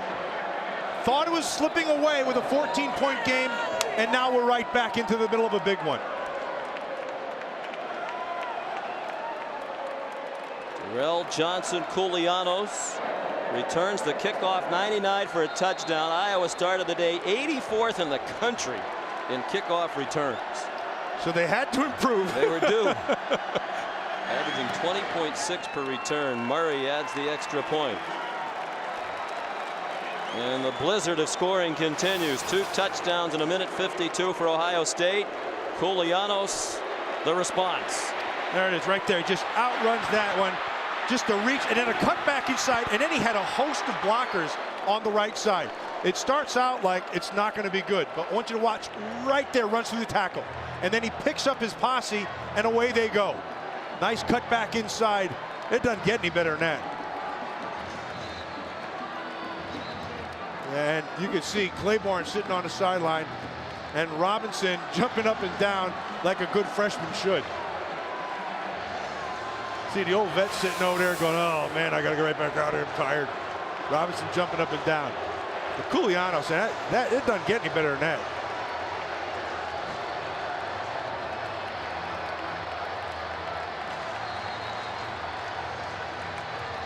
Darrell Johnson-Koulianos, another one of those Ohio natives, one of 13. He's from Campbell, Ohio, on this Iowa squad. First career kickoff return for a touchdown. 7-point game. Murray kicks off. Ugh. Out of bounds. That was awful. That'll drive Kirk Ferentz crazy. He's already missed a chip shot field goal that hasn't endeared him to Hawkeyes everywhere. Jim Tressel says we'll take the ball at the 40-yard line, please. At least that seems to be what he's gesturing. I'd take it. That's an easy one. And now it goes back into your defense if you're Iowa and your offensive line from Ohio State. 2 fouls on the play. Free kick out of bounds. Kicking team. Ball's placed at the 40-yard line. After the play was over, we have a dead ball, personal foul. 46 on the defense. Contact to the head, 15 yards, first down. My goodness. From awful to even that much worse. Christian Ballard called for the personal foul. And that'll put the ball at the Iowa 45-yard line. Christian Ballard, I'm surprised. He's running down on kickoffs. He's a defensive lineman right in the middle of it. They announced 46, and he's the only 46 on their roster. Yeah. We'll take a peek, see if we can find it.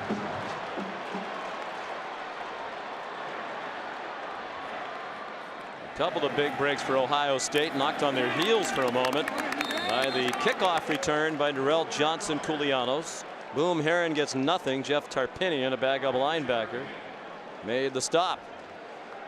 Now, I've talked about it a lot, but you're seeing on both sides of the ball, you're seeing very good defensive discipline. And when you lose the discipline, that's when the big plays have come.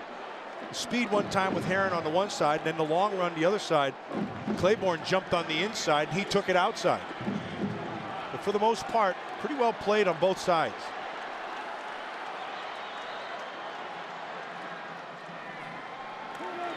Herron powers down to the 37-yard line. 2 yards short of the first down. Sean Prater made the tackle. for Iowa, and the clock's going to run under 10 minutes left in the fourth quarter. In this battle for the Big Ten title, the winner is guaranteed at least a share of the Big Ten Conference Championship, and the winner of this one will definitely get the automatic berth out of the Big Ten into the BCS Bowl. It's a big play right here. And it's Herron with the first down and more to the 29-yard line. Here's Matt Weiner in New York.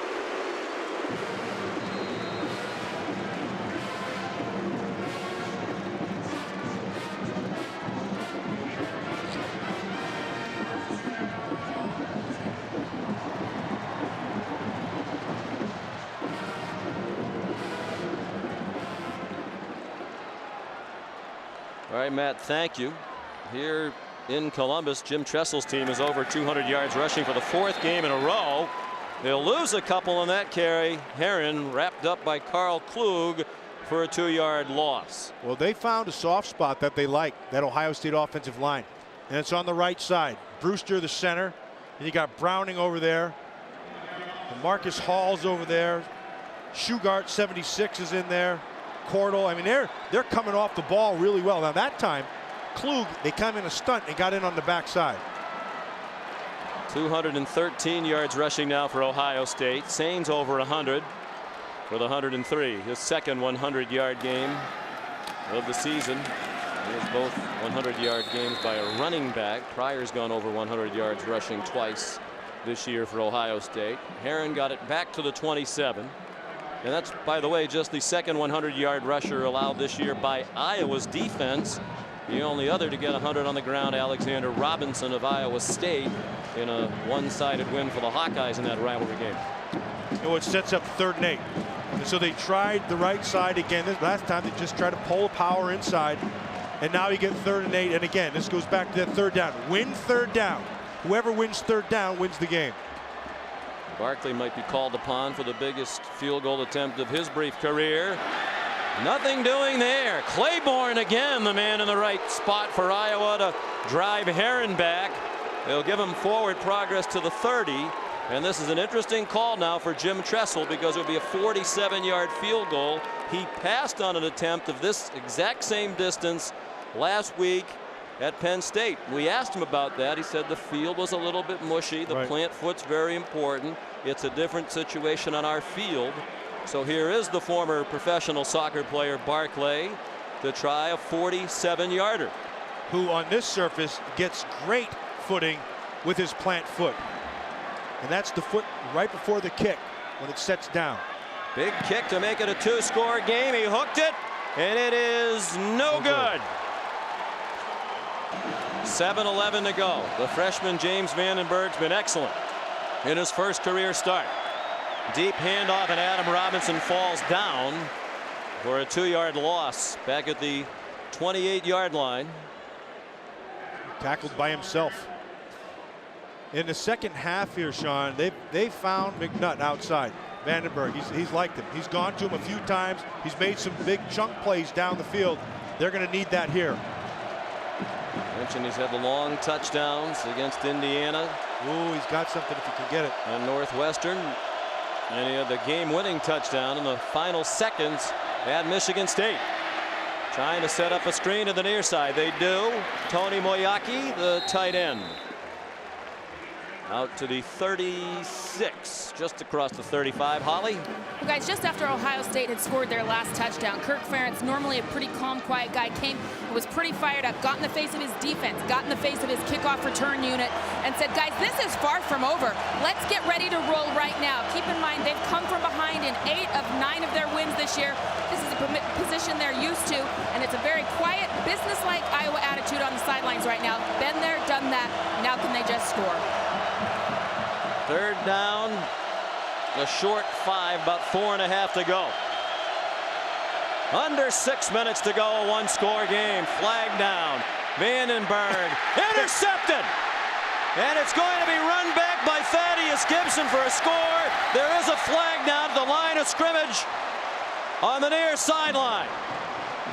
And it might be for an offside call against Ohio State. They are glum and not jumping up and down, and that flag was thrown right in front of the Buckeye sideline. You know, Sean, that's exactly what it's going to be. Offsides. Number 43, defense. 5-yard penalty. They're going to watch Williams 43 right there on the left side right here. You take a good look. He jumps and it's clear. He crosses the line. The ball is snapped. It's a good call. Remains third down. Now that should not be third down. It was third down about 4.5. They announced it should be third down, but it should be a first down by about a half a yard. And now the referee, Todd Gearlings, is going over to talk to the official who mans the chains on the far side. I think he's going to correct himself. The play results in a first down. The ball was beyond the 5-yard mark on the chain. He obviously was listening to, hey, good job. He probably was listening, you know, to you. So I strongly doubt it. Yeah. It's been a well-officiated game. It has and been. Thankfully, with no big replay controversies, which seem to erupt week after week now in college football, including last night in Cincinnati. 5:40 to go. The winner gets at least a share of the Big Ten title and gets the automatic bid into a BCS bowl game, the first that'll be handed out this year. Colin Sandeman, a good spin move and a first down into Buckeye territory at the 46-yard line, pushed out by Devon Torrance, 13 yards for Iowa. Knows the coverage, knows where to go. Look, keeps the safety in the middle. Now eyes back outside. Watch the spin. Picks up a first down. This kid, I'm telling you, this quarterback. Man, Sean, this kid looks like a fifth-year senior.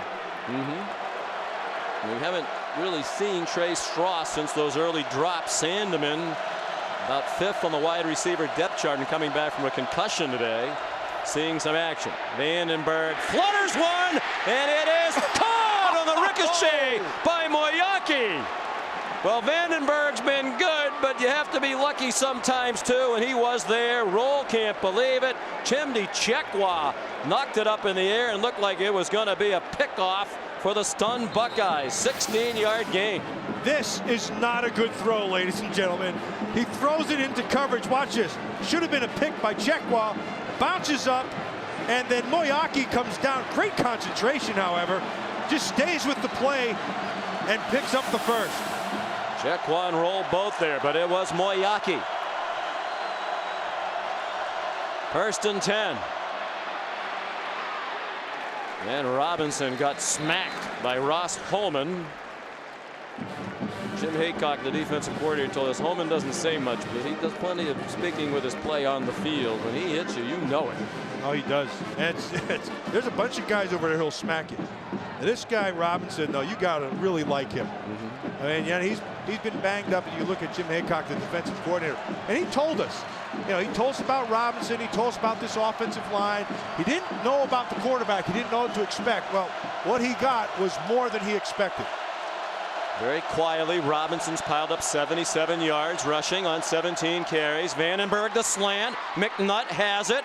McNutt finally taken down inside the 14-yard line. First and 10 Iowa, looking for a tying touchdown, and we're under 4 minutes to go with the Big Ten title and a BCS berth on the line. Oh, look at that. Is so well done for a young freshman. You see how the pressure was coming into his face, which he knows then he has no underneath coverage. He waits for the slant, and then it's a mixed strike to McNutt. I can't help it. I got mix on my head here now. Sorry about that, people. Quite all right. I won't let it happen again. James Vandenberg, his dad was a quarterback, his grandfather a quarterback. They spent a lot of time tutoring him, and it has paid off. Robinson down to the 10. I mean, this is his first start, but he might not ever play in a bigger game in college. In the horseshoe, last game of the home season for Ohio State on their senior day. They're only playing for the Big Ten title and a trip to the Rose Bowl. Well, Keokuk, Iowa has all of about 11,400 people up there. That's about it. That's about as many tickets as they got in the section of the stadium. So he's playing in about maybe, see that section right down there? There's Keokuk right there. And that's the rest of the country all around him. That's the Buckeye Nation. Time running down now. Here's Vandenberg, one-on-one coverage, and a great catch by McNutt over the defender Chekwa to snatch it, and they're an extra point away from a tie. What a great back shoulder throw by Vandenberg. Watch this. McNutt, get to the top side, throw it back. McNutt goes over the top and plucks it. Boy, Jim DeChequa, this is good coverage. You got to get your head turned around. He didn't do it. McNutt did. Well thrown. 6 points. We got a game. Huge extra point. Murray's been shaky. The missed short field goal and the kickoff out of bounds, and he drives that one through.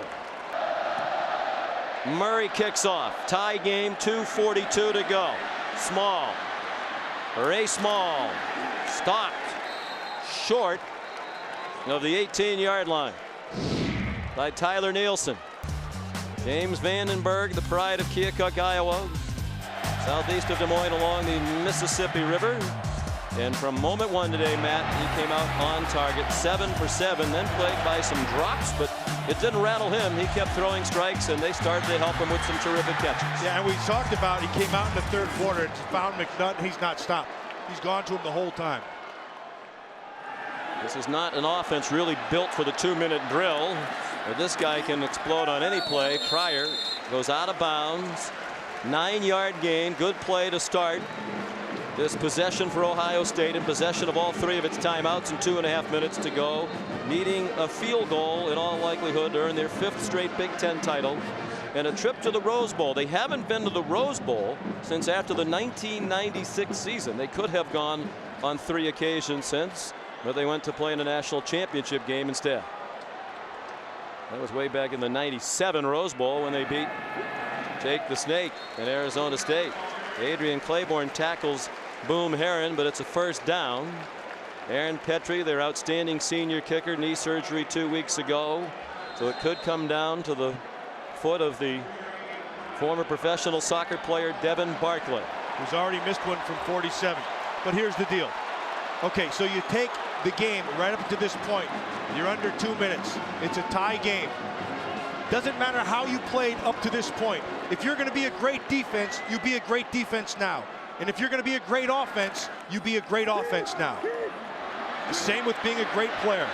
They're going to try to use Pryor's athleticism for the big play. He got 1 yard, and then A.J. Eads ran him out. It was interesting, Matt. They weren't in any big hurry. I mean, there is a lot of time, particularly if you're just playing to get into field goal range. But they were rather nonchalant with that play clock running and the game clock running prior to that last snap. I'll tell you who wasn't nonchalant. Eads right there. That was really well done. We talked about Terrell Pryor being able to outrun angles. Not that one. He got on his horse. He took the great angle, higher than expected, but he was able to knock him out of bounds. You and I have talked about perhaps the thought that Pryor might run more design plays with him running in mind. But Jim Tressel doesn't want to get him beat up. He's been whacked around all year, has a lot of nagging little injuries. Has an open receiver, Small. He did not get to the sideline. He tried valiantly, but fell down short of it. Sean Prater credited with the stop, and again, they're not moving very briskly. No, and a great stop. Sean, that is really hard to do what he just did there. Sean Prater in the open field one-on-one, given a two-way go by the receiver, and he gets him on the ground. And the most important thing when tackling is getting him down. He did it. You know, the crowd's booing, but I think Jim Tressel's thought process here, Matt, is there's plenty of time with 1:09 and now 2 timeouts left to get into the position you need to get in to win the game. What he doesn't want to do is get stopped here on 3rd and 5, have to punt and give Iowa a chance to win it with plenty of time. Or to do something in terms of forcing something down the field, which Terrell Pryor has not done the last 2 games in terms of turnovers. They haven't had any turnovers, and you don't want to take a shot just for the sake of taking a shot. Tie game, 1:09 to go. Barkley preparing for what could be his moment. Here's Matt Wider's moment in New York.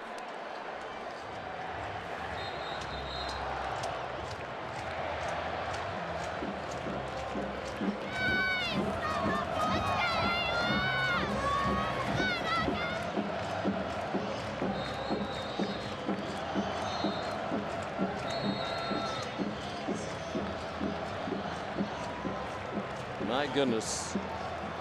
Can't beat it. Jim Harbaugh done a great job. And, you know, Barkley, what we're just talking about, you can't have the turnovers. And now let's apply that to this game and what Tressel's looking at right here. You need some plays. You got a ways to go, but you can't force it. 3rd down and 5. Pryor.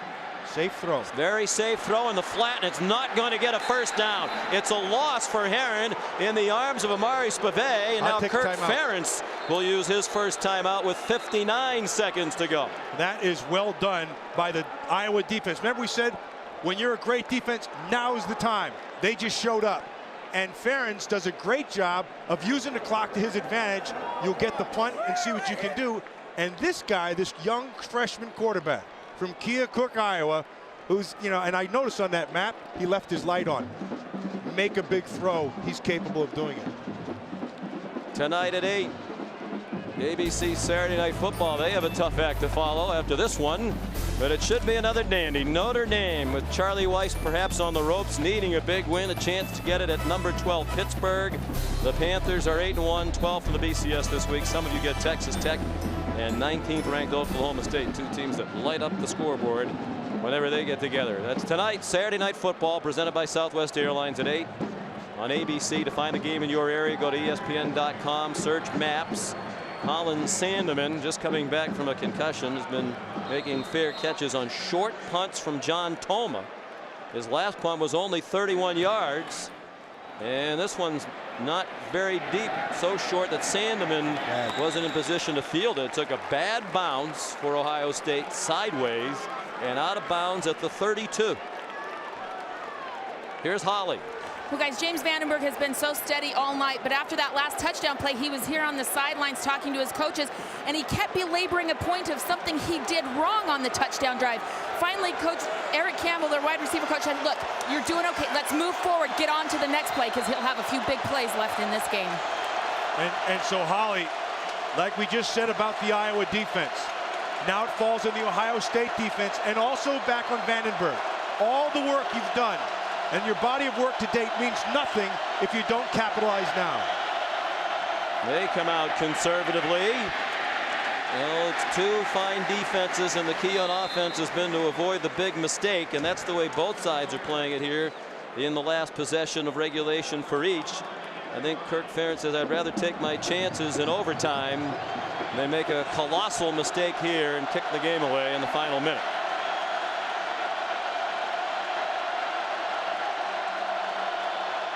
And I think both coaches will be asked about relatively conservative approaches here at the end of regulation after the game, but it is characteristic of each. He's letting the clock go down. There's 10 seconds left on the play clock. Yeah, they're going to decide the Big Ten title and the BCS berth in overtime. They like their kicker better than they think Ohio State's kicker can do. That would surprise me a little bit. 5-yard penalty, remains 2nd down. Should be 1 second on the clock. We're taking that time off the clock. Remember, they said they were keeping it upstairs.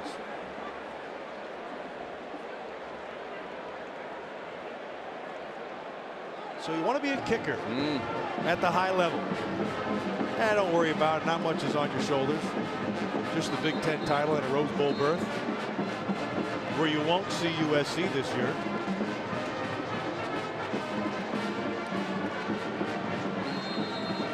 Kirk Ferentz said we want to get into the 4th quarter with a chance to win. That's been the formula all year.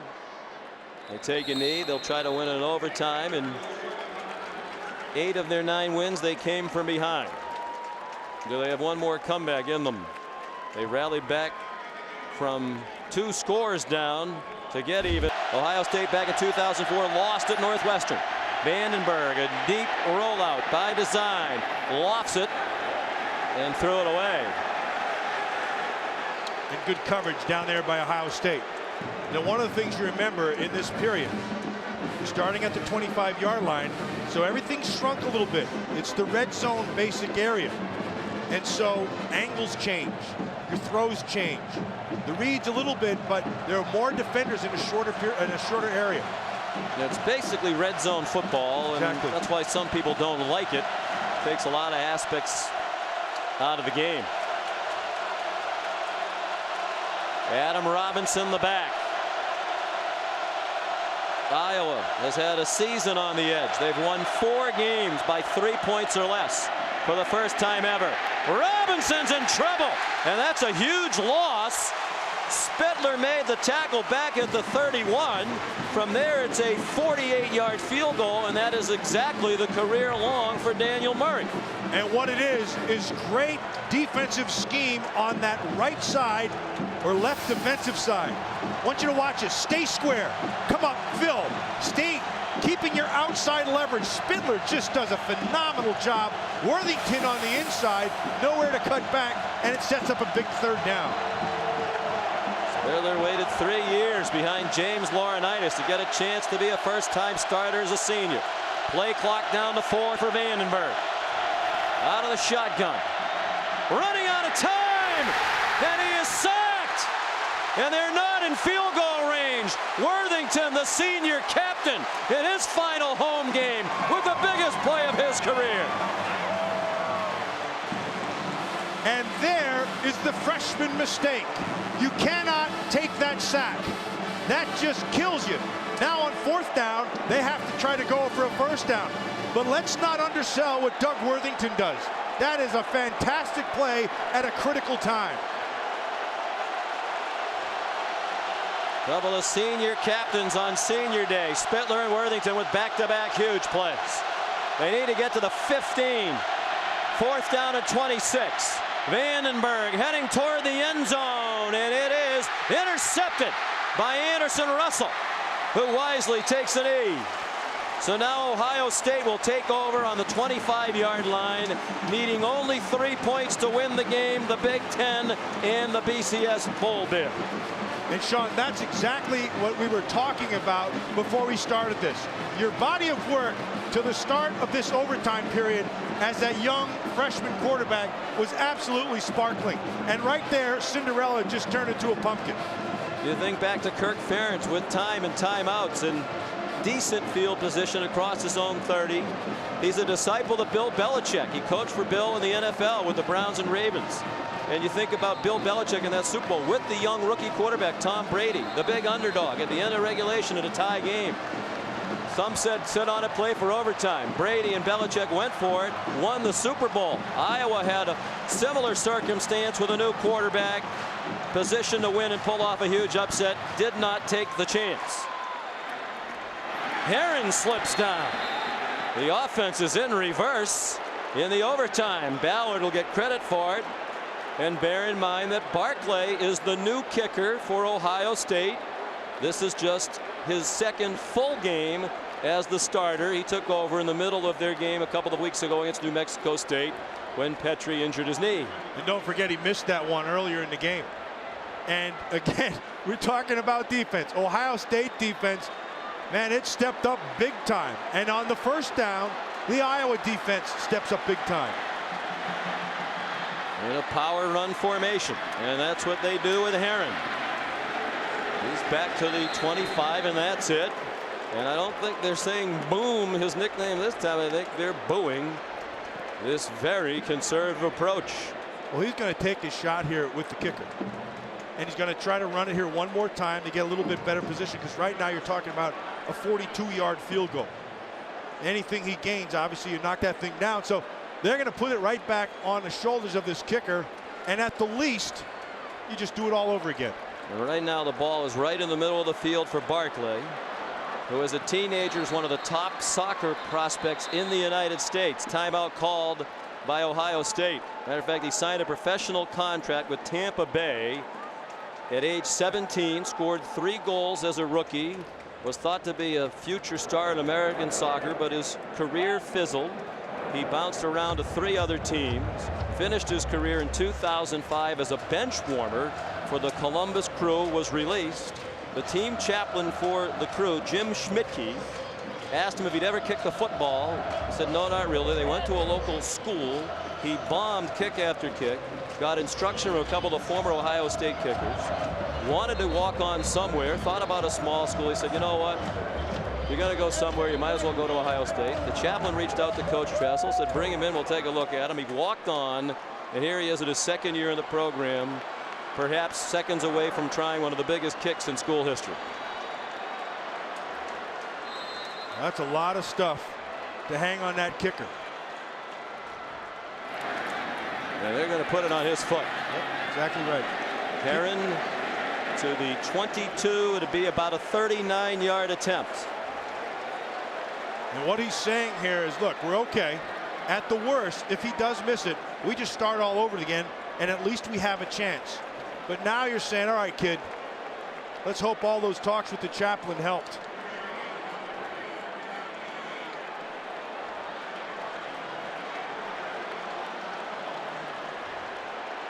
For share of the Big Ten title and a chance to win it outright next week and a guaranteed spot in a BCS Bowl from 39 yards.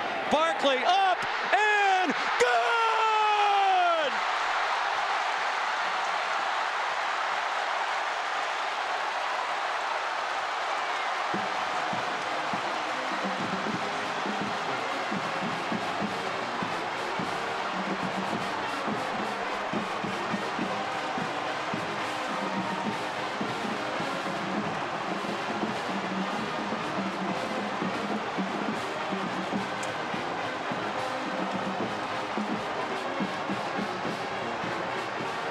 And that's what a championship game should be all about. Ohio State has won its 5th straight Big Ten title. They're almost certainly heading to the Rose Bowl for the first time since after the 1996 season. Here's Holly Rowe. Well, Coach Tressel told me at halftime this would come down to the last play of the game, and you were right, Coach. What was going through your mind when Barkley, your brand new kicker, trotted out there to hit that? I was sure hoping he was going to make it, but I was talking to the offense and telling them, if we miss this, we're back on, because it flips the other way in the second overtime. But I had a lot of confidence in him. But, you know, you're always thinking a play ahead. Your defense was certainly terrific in that overtime period. How do you describe the play Doug Worthington made? You know, those kids play hard. We have a special group of seniors. And a guy like Doug, 5 years in a row, Big Ten champs. Coach, it wasn't that long ago this program was under some criticism for the loss to Purdue. How do you describe the way your team went from there to securing a part of the Big Ten championship? We're just trying to get better, you know. Thank you. Thanks, Coach. And there were a smattering of boos, folks, but all Jim Tressel's done now is win 5 straight Big Ten titles. It's a win. You know, you might not always like the way they did it, but it's another win for Jim Tressel, who's won over 81% of his games at Ohio State. A valiant effort by Vandenberg and the Hawkeyes, as is their custom. And Barkley, who's overcome a lot in his young life, knew the moment he kicked it.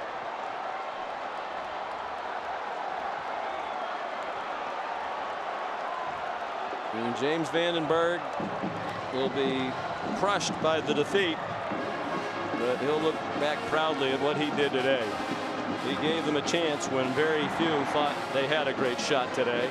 You know, Sean, Iowa fans are going to go sit back now and think about this game, and they're going to remember the drop touchdown pass at the start and then the missed field goal. Now, Ohio State also missed a field goal, but it comes back to the drop touchdown pass at the front end of the game. That really shoulda, coulda, woulda.